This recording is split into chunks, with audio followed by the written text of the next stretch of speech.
अस्सलाम वालेकुम।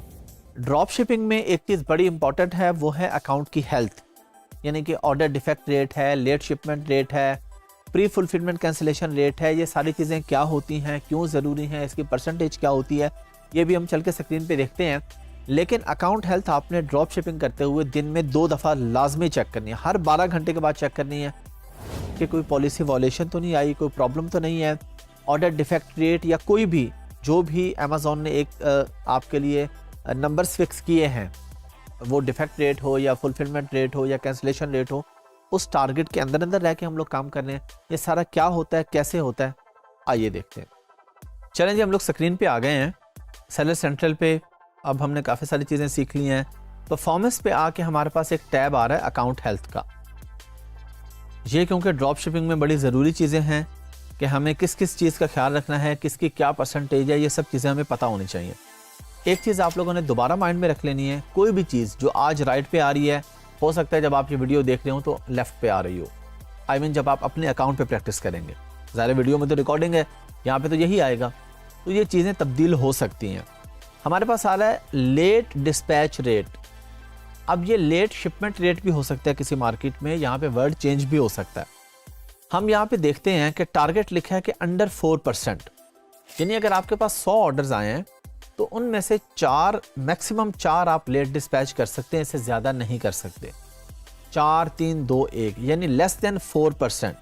हर 100 में से 4 तक आपके पास गुंजाइश है, इससे ज़्यादा करेंगे तो अकाउंट आपका सस्पेंशन की तरफ चला जाएगा। फिर हमारे पास आ रहा है प्री फुलफिलमेंट कैंसिलेशन रेट।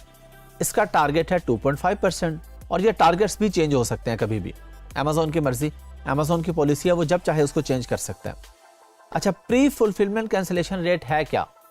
इसका मतलब है कि ऑर्डर आपने डिस्पैच करने से पहले कैंसिल कर दिया।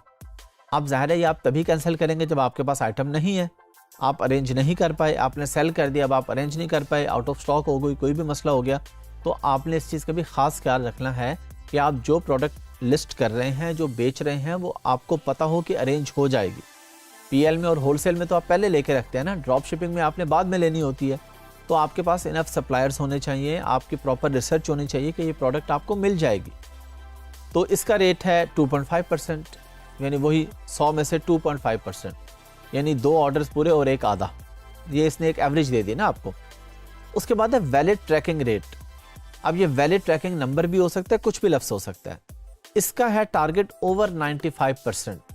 हर 100 में से 95 से ऊपर ऑर्डर के जो ट्रैकिंग है वो वैलिड होनी चाहिए, करेक्ट होनी चाहिए। फिर हमारे पास आ जाता है ऑर्डर डिफेक्ट रेट, जिसका टारगेट है अंडर 1%।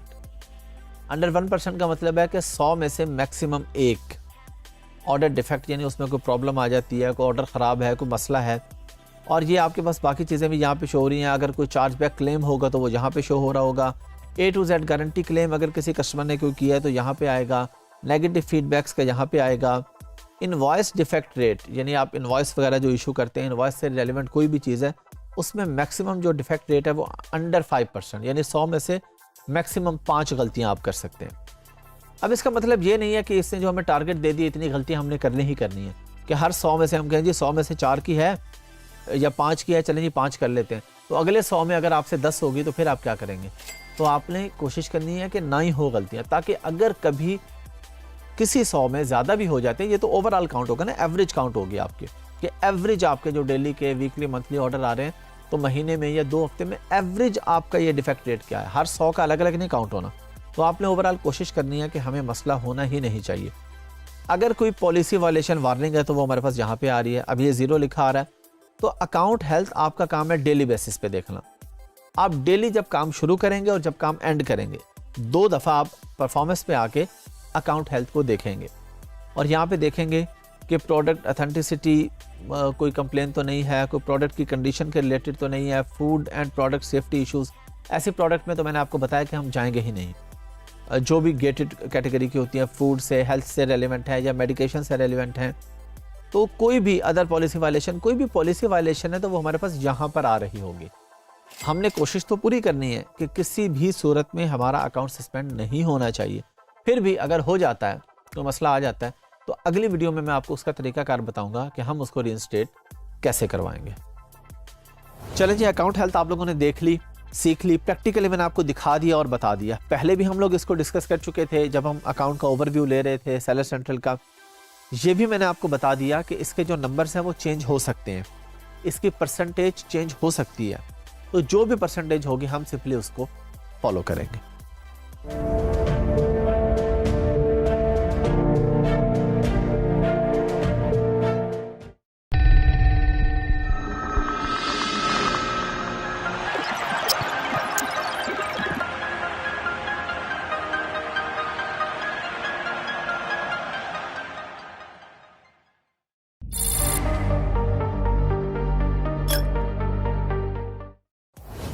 अस्सलाम वालेकुम। पिछली वीडियो में अभी हमने देखा है अकाउंट हेल्थ के बारे में कि अकाउंट हेल्थ में हमें ऑर्डर डिफेक्ट रेट वगैरह और ये सारी चीज़ें कहाँ पे शो होती हैं। अभी हम जानते हैं कि क्या क्या रीज़न हो सकती है जिसकी वजह से अकाउंट सस्पेंड होता है। तो सबसे जो ज़्यादा अकाउंट सस्पेंड होता है वो होता है ट्रैकिंग नंबर ऐड करने में डिले या गलत ट्रैकिंग ऐड करने में। तो आपने कोशिश ये करनी है कि आपका ट्रैकिंग इन्फॉर्मेशन जो है वो 95% से ऊपर करेक्ट और ऑन टाइम होनी चाहिए। अब ये परसेंटेज 1-2% ऊपर नीचे भी हो सकती है, जब आप ये वीडियो देख रहे हो तब चेंज भी हो सकती है, उसके 2 महीने बाद कुछ और भी हो सकती है। तो जो भी उस वक्त चल रही हो आपने कोशिश करनी है कि उस लिमिट के अंदर अंदर ही रहना है, अदरवाइज आपका अकाउंट सस्पेंड हो सकता है। फिर ऑर्डर डिफेक्ट रेट, ऑर्डर में कोई डिफेक्ट है, कोई प्रॉब्लम है, वो लेस देन 1% होना चाहिए। अब ये परसेंटेज भी चेंज हो सकती है। फिर हम आ जाते हैं LSR पे, लेट शिपमेंट रेट। वो भी आपने कोशिश करना है कि आपका 3-4% से ज़्यादा ना हो। लेट शिपमेंट क्या है कि आपने अपने कस्टमर को, अपने बायर को बताया था कि आपका order with in 24 hours dispatch हो जाएगा, लेकिन आपने वो लेट डिस्पैच किया, 1 दिन के बाद किया, 2 दिन के बाद किया, 24 आवर्स से ऊपर टाइम हो गया, तो ये लेट शिपमेंट है। लेट शिपमेंट अगर 3-4% या 2% अमेज़ॉन अलाउ कर रहा है तो उसका मतलब ये नहीं है कि हमने वो लाजमी करना है, वो हमने कोशिश करनी है कि हम बिल्कुल ही ना करें।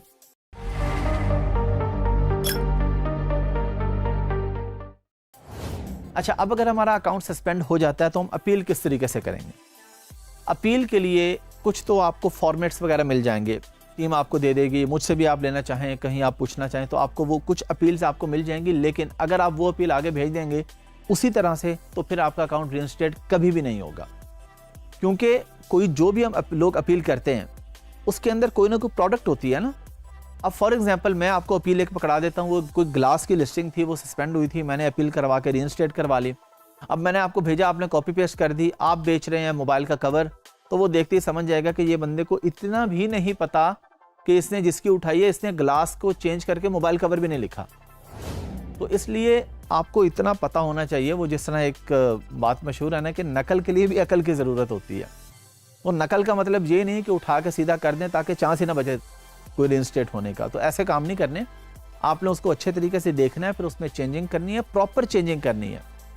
आपको एक बस उसका फॉर्मेट मिल जाएगा, मल्टीपल फॉर्मेट्स मिल जाएंगे, ये भी हो सकता है, ये भी, आपने फिर उस सब का मिला के अपना एक देखना है।